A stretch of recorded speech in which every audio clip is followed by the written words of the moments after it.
brightly.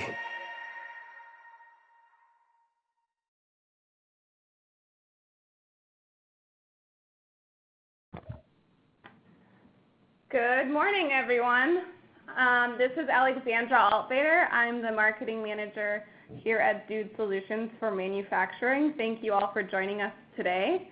I wanted to start off with some housekeeping rules and then introduce you to our awesome speaker today. So what we'll do is we will mute all of your phones.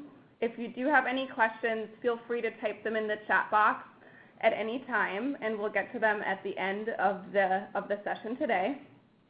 Also, we're going to take an hour today, so if there's any questions after that, we'll just answer them individually via email so that we make sure that everyone's time is valued. And we will also send you a recording of this webinar within 24 hours of today's webinar.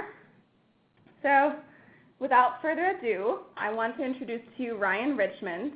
He's the quality manager at Shunk, and he's also a certified Six Sigma black belt and a certified quality engineer, and has been working in this sphere for the last 10 years. So Ryan, I'll pass it on to you. Good morning, Alex. Thank you. So I'm excited to be here. We're going to talk a little bit about some continuous improvement tools, Lean and Six Sigma. They're brought up a lot in the manufacturing world. Sometimes they're spoken about together. We'll touch on why that is and what the differences are and how they work together. But if we start with Lean, we'll look at the basic tenets of how Lean reduces waste. And it's through, we all have an overall process, and through the way that process is designed and then how it's actually executed, sometimes inefficiencies creep their way in. And with Lean, we'll take a top-down view and identify where that waste occurs, and then we'll cut it out. So we take something that's disorganized, and then we'll organize it using our Lean toolkit.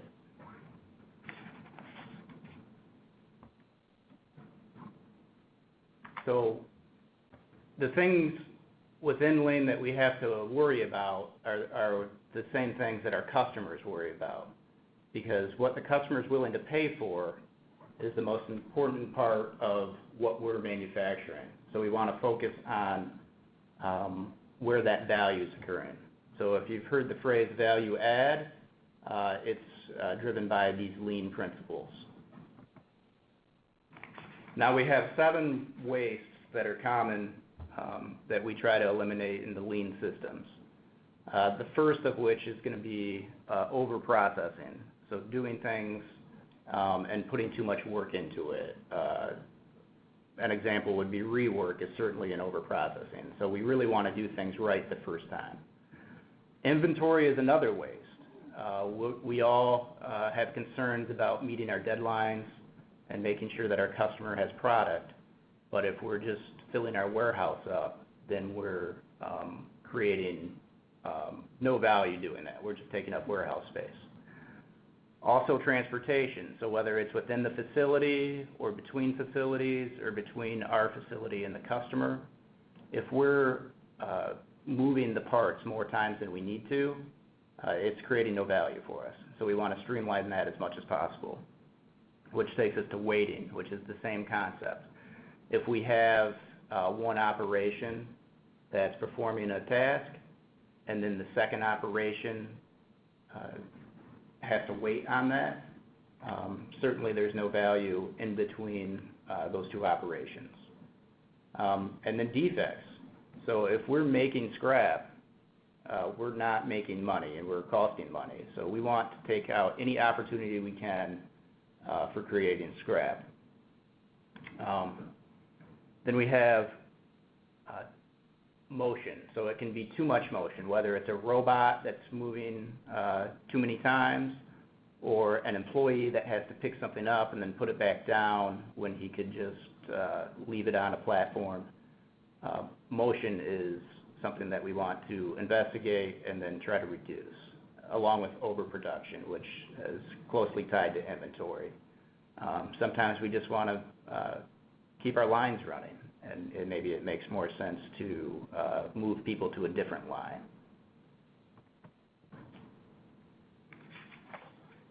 So the basic principles of lean are going to take us to where the customer drives value and defines value, and they're going to be pulling product through their ordering system, so that we're not making stuff and trying to push it onto the customer.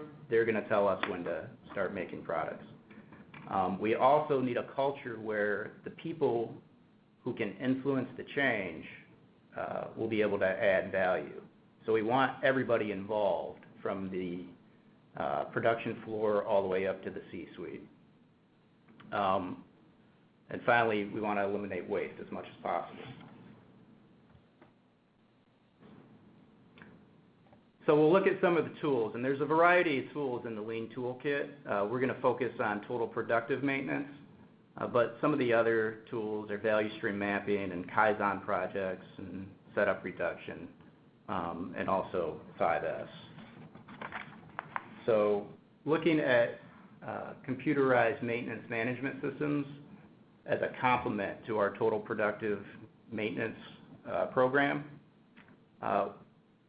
During our program, we're going to have a lot of information. We're going to have data and schedules, and somehow we need an efficient way to manage that data.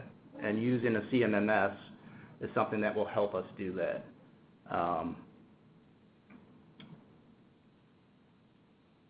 So whether we're,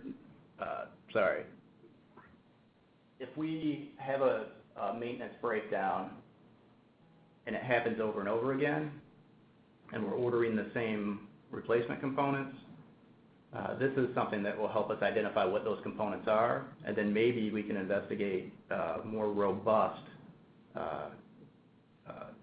improvement so that those components don't fail anymore. Also, when we're trying to empower our frontline employees, we want them to have schedules that are easy for them to access and act as reminders, so that they aren't keeping the burden on themselves to know when they're supposed to be performing those PMs and the other tasks.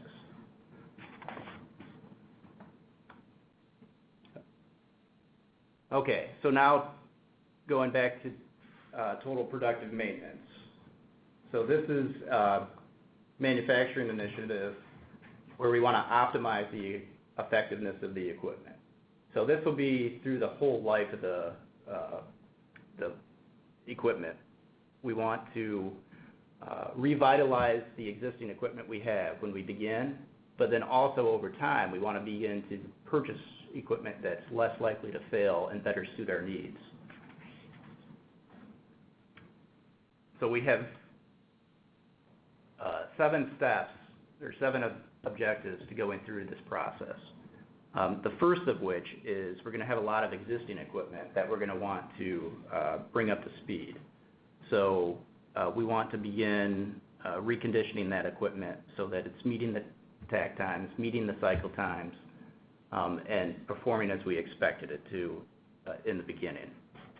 Then we needed a maintenance program that will ensure that we continually improve.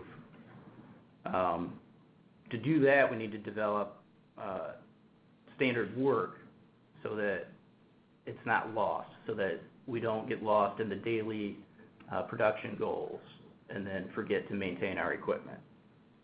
And we have to train our operators and our maintenance personnel so that those tasks are being performed.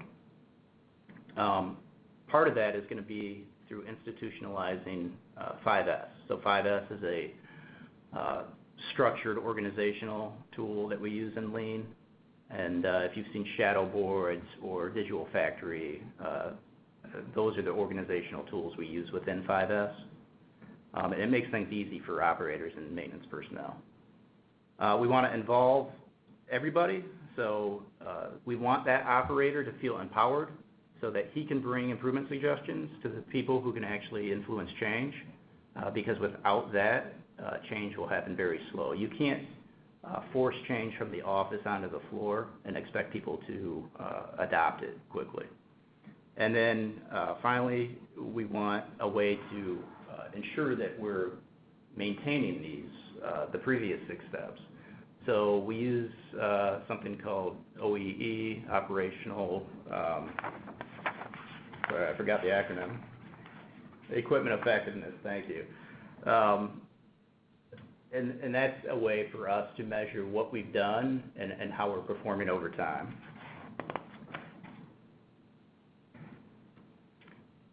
So we have 5 important tenets to the overall productive maintenance. The first is that at the beginning, at the design stage, that we're selecting the right equipment for our production needs. So it's important that design is involved so that they're working with manufacturing so that they can learn lessons over time. We also want a predictive maintenance. So certainly we know that critical components may fail in the future. We want to know when that happens, and we want to replace them before we're losing time that we haven't planned for. We also want corrective maintenance so that when something happens that we didn't necessarily predict, we put a correction in place that prevents it from happening again. Preventive maintenance is going to be something that we can do to keep our, so if we have any perishable seals or moving equipment that needs lubrication, we want to make sure that that happens on a regular basis so that it doesn't cause more catastrophic failure down the road. And finally, our end goal is to get to autonomous maintenance, where we can drive our frontline operators to be performing the majority of these tasks, and that the cycle just continues seamlessly.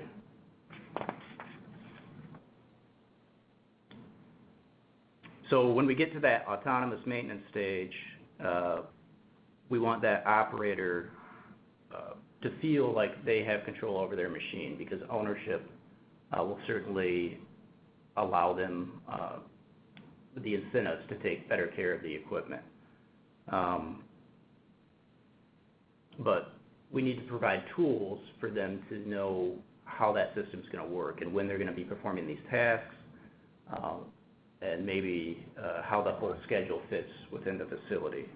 This is another situation where a CMMS tool will facilitate that for the operators. And finally, we need that culture to be driven from the top all the way down to the employees so that they know the engagement is there. So why do we want autonomous maintenance? Because the operators are going to be the employees that are going to be at the machines most of the time. They're going to know when it's not running at its best, and then they're going to have pretty good ideas about how it's supposed to operate versus how it may be operating at any given time. And certainly they're going to be technically inclined, and especially with their own machines. So we want to do everything possible to make sure that that machine's making the parts we want it to at the cycle rate we want it to. And we do that through eliminating the breakdowns, the defects. We want setups to be as short as possible and as efficient as possible. And we certainly want to prevent accidents, because if our employees are getting injured, we're not making parts efficiently, and certainly they aren't going to respect the equipment.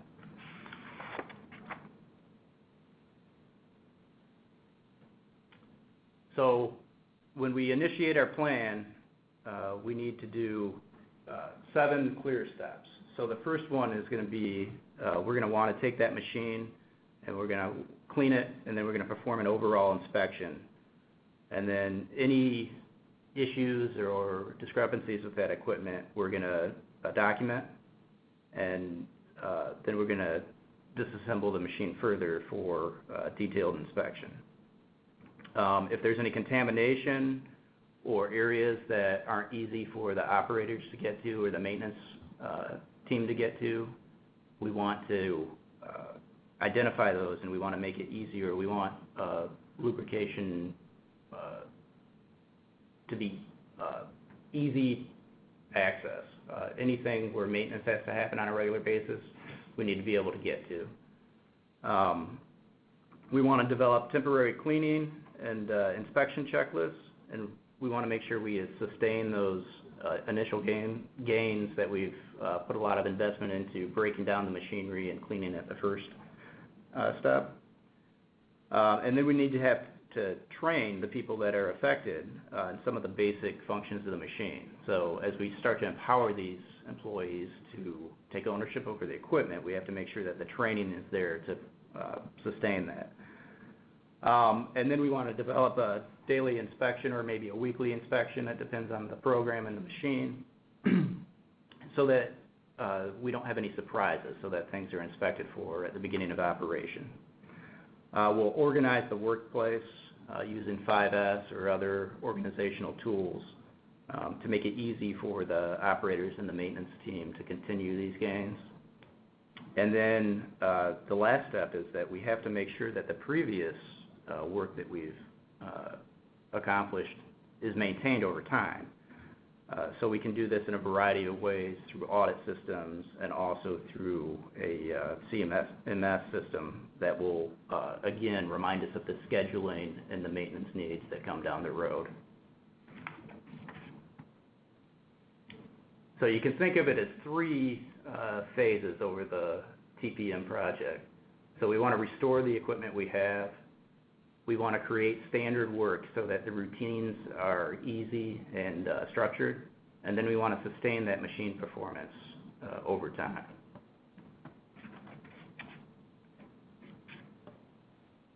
And again, it's important that everybody's involved.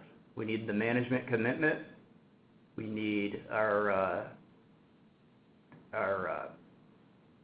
employees on the floor, both the operators and the maintenance team, to feel like they can take improvement projects and run with them, so that they don't feel like they're just being told what to do, but they're providing the improvements and they're seeing those gains.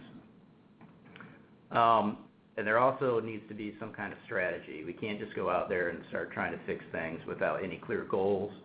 So we need to prioritize whether it's the equipment or the cell or maybe the area. We need to have a starting point and then an execution plan for the rest of the facility. The audit plan is very important, so that after we make all of these gains, we know how well we're doing at keeping them. And then as new projects come up, we may easily identify it during the audit process. And finally, we need to maintain that mindset of continuous improvement.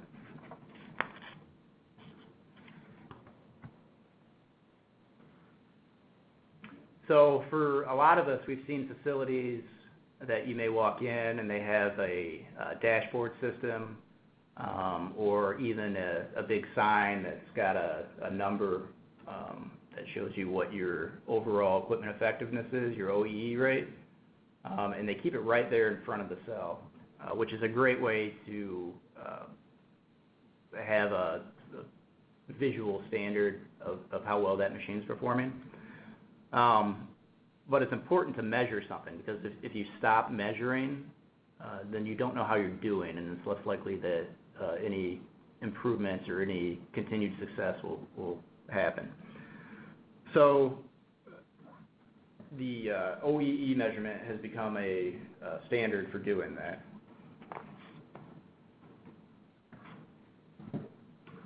So breaking down our metric here with OEE, certainly we have our available time. We plan on so much production time that we're going to be using to make good parts.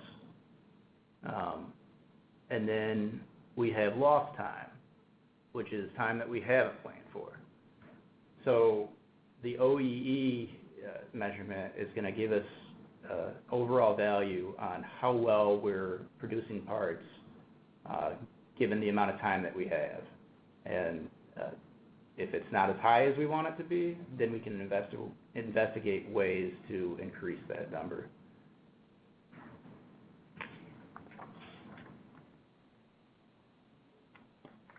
So we can lose time, production time, in a variety of ways, but there's 6 big losses.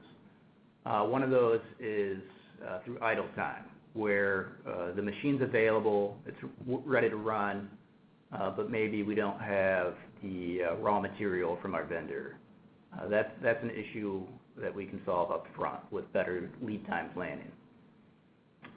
We also have time that we do plan for.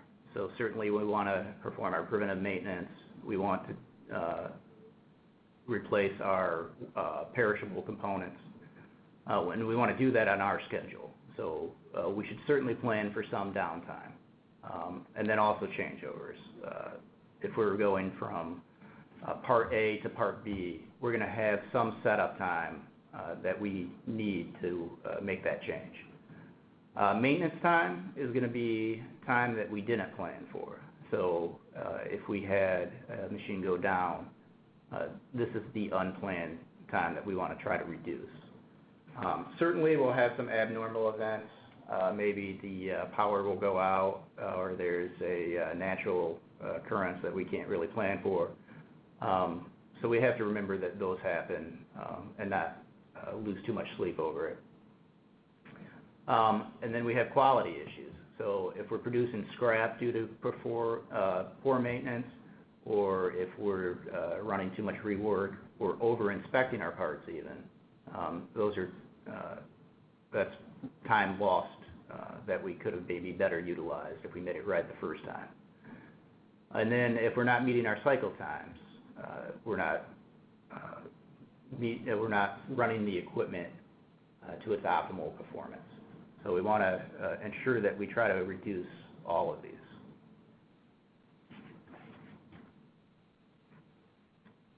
And as we do that over time, we should begin to see these incremental gains.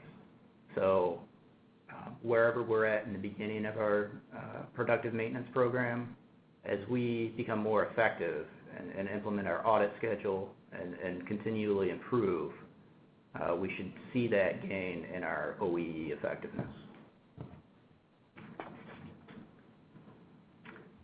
Which takes us to Six Sigma. So Lean will eliminate waste. It will organize a system that's maybe too complex. Six Sigma now will aim to reduce variation in the process.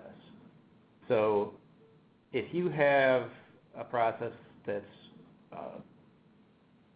taking up more, so you have a lower limit and a higher limit. And if you're consuming everything in between that and maybe exceeding those limits, you're going to make more scrap than if you can run your process within those limits. So that's the basic premise of Six Sigma. For those who wonder where the Six Sigma came from, sigma is the symbol that we use in statistics for standard deviation, and between 3 and -3 sigma in a normal process is Six Sigma. So that's how we've gotten the name Six Sigma.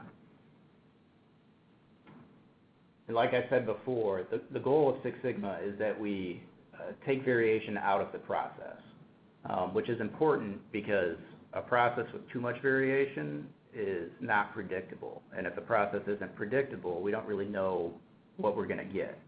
So that's why we aim to take this variation out.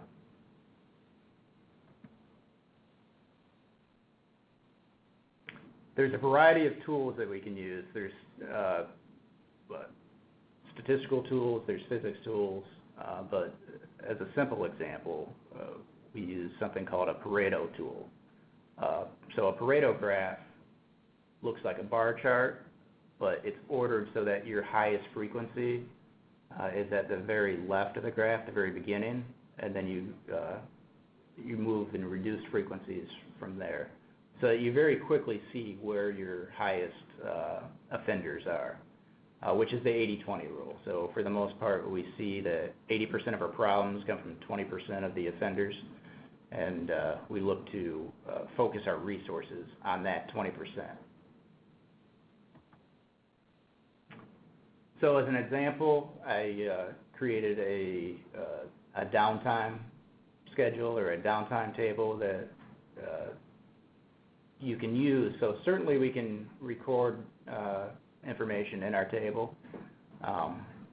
But looking at it, it takes us a little while to understand where our biggest lost time may be coming from. But if we put it in a chart, it's certainly much easier to see. So it's a simple table in the beginning, but if you have thousands and thousands of observations, it becomes much harder for you to look at a table and get anything useful out of it. So that's the importance of graphing it. So we quickly visualize that we have 83% of our downtime that's coming from machine crashing. And if we want to increase our or reduce our downtime, investigating why the machine is crashing is certainly going to give us the most bang for our buck. And it could be for any reason. It could be offset errors, could be a training error, could be the machine isn't communicating with the panel. But us figuring that out will reduce the likelihood that that machine will crash in the future.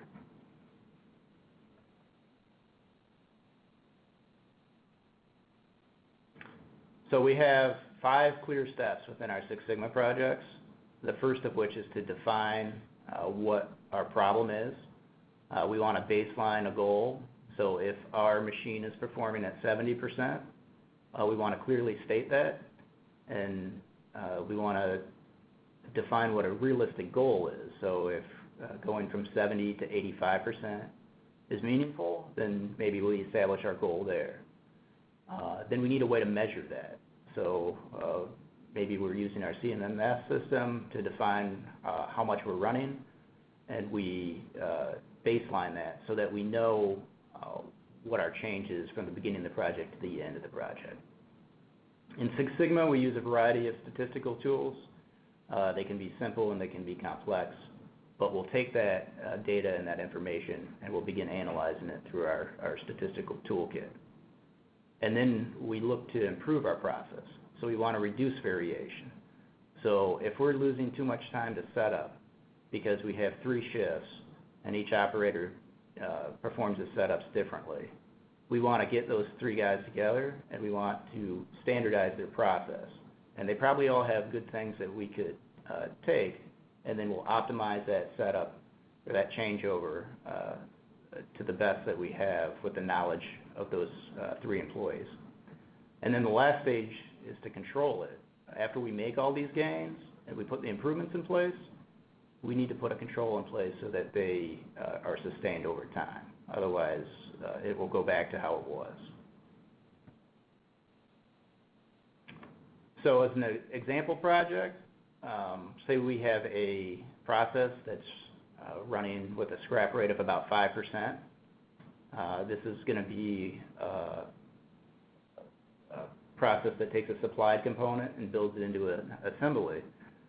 And then we're going to be, in the beginning of the project, not inspecting the supplied components.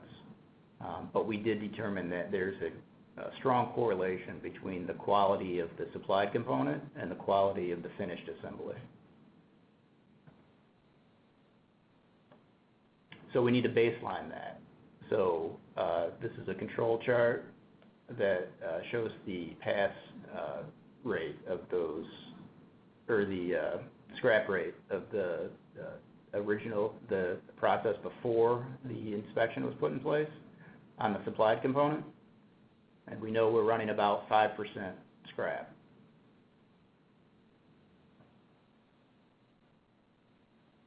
So for us to really be comfortable with the system, we need to measure it. And we do that with what we call a Gage R&R, or an MSA, Measurement System Analysis. And you want it to be both repeatable and reliable. So we're going to have variation that comes from the gauge. We're going to have variation that may come from operators. And we want those to be as low as possible. We also, we want, in our gauge study, it's a good thing for the variation to come from the parts. Because the parts should be, the difference in the parts should be the only thing causing that difference in the gauging system. Because it should read the same part the same over and over again. and then how many different groups that gauge can distinguish is going to be better for us. So if it can only distinguish pass-fail, that's 2 groups. If that can give us 1 through 10, then that's 10 groups. That's an example of how our NDC's number of distinct groups work. So we know that our gauging system is good. We go ahead and perform our Gage R&R, and we look at a couple things, but if you see that blue bar on the right, that's the variation that comes from our parts. So that tells us that the majority of the variation is coming from the sample parts that we used, which is what we want.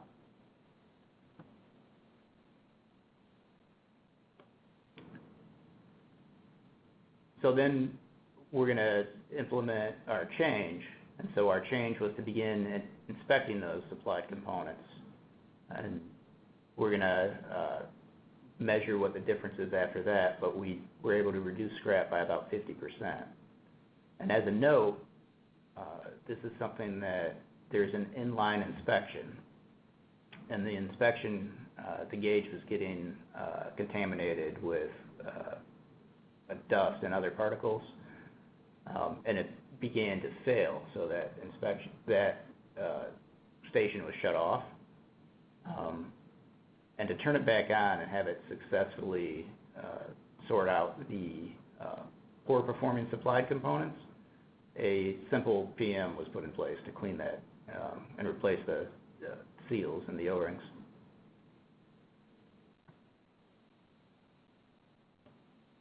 And so at the end of that project, we were able to reduce scrap by about, we basically cut it in half. And the important thing here is that the resources required to do that were pretty low, because we were able to utilize our operators to implement the preventive maintenance and reduce the scrap over time. Certainly we'll go back and push the supplier to improve, but in the meantime we're able to reduce costs by not building those poor components into our finished assemblies.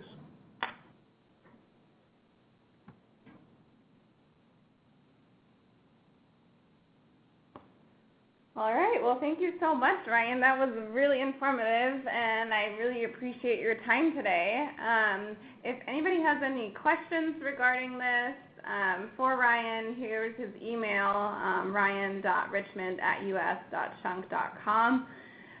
Or if you have any questions now, you can feel free to type them in the chat box. Otherwise, thank you so much for joining us today, and we look forward to seeing you on another webinar. Thanks, Ryan. Thank you, Alex.